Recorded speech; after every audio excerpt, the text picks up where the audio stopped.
हरिओम दोस्तों, देवी देवताओं के चित्रों के पीछे हम जो गोलाकार प्रकाश देखते हैं उसे आभामंडल कहा जाता है। आभामंडल को अंग्रेजी में ऑरा कहा जाता है। देवी देवताओं के जैसे ही मनुष्य का भी अपना एक ऑरा होता है। दरअसल ऑरा हमारे आसपास एक एनर्जी का सर्कल होता है।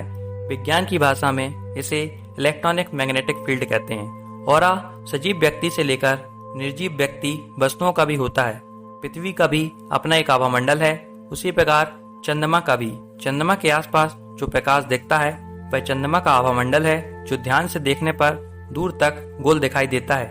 प्रत्येक व्यक्ति का ऑरा अलग अलग रंग का होता है, जिससे उस व्यक्ति के स्वभाव, व्यक्तित्व और स्वस्थ जीवन का पता चलता है। व्यक्ति अपने ऑरा को ठीक कर जीवन के हर क्षेत्र में सफलता प्राप्त कर सकता है।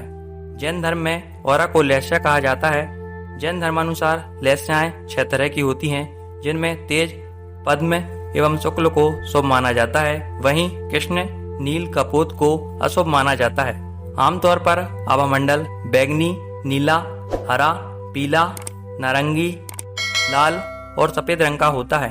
ये 7 रंग कभी भी एक जैसी स्थिति में नहीं होते हैं। आज के समय ऐसे साइंटिफिक इंस्ट्रूमेंट हैं जिनकी सहायता से आप अपना ऑरा देख सकते हैं, उसकी वीडियोग्राफी करा सकते हैं। हमारे कर्मों से हमारे ऑरा का निर्माण होता है, जिसका हम खुद अनुभव कर सकते हैं कि कुछ लोगों से मिलकर हमें आत्मिक शांति का अनुभव होता है, क्योंकि उनका ऑरा सकारात्मक होता है।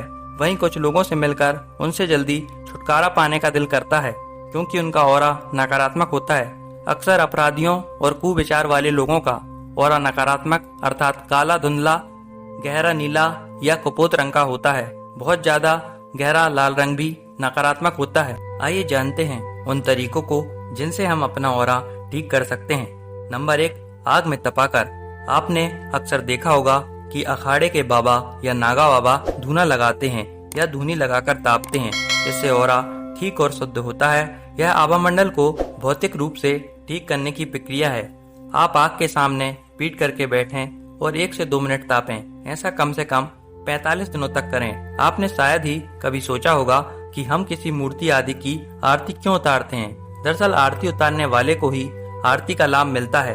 हम अनजाने में अपना ऑरा सुधार रहे होते हैं। नंबर 2, 5 मिनट का ध्यान कर। प्रतिदिन उचित वातावरण और स्थान पर आसन लगाकर 5 मिनट का ध्यान करें। ध्यान के वक्त फालतू एवं नकारात्मक विचारों को त्याग कर आपको पूर्णतः शांत रहकर अपनी सांसों के आवागमन पर ध्यान देना है। ऐसा कम से कम 45 दिनों तक करें।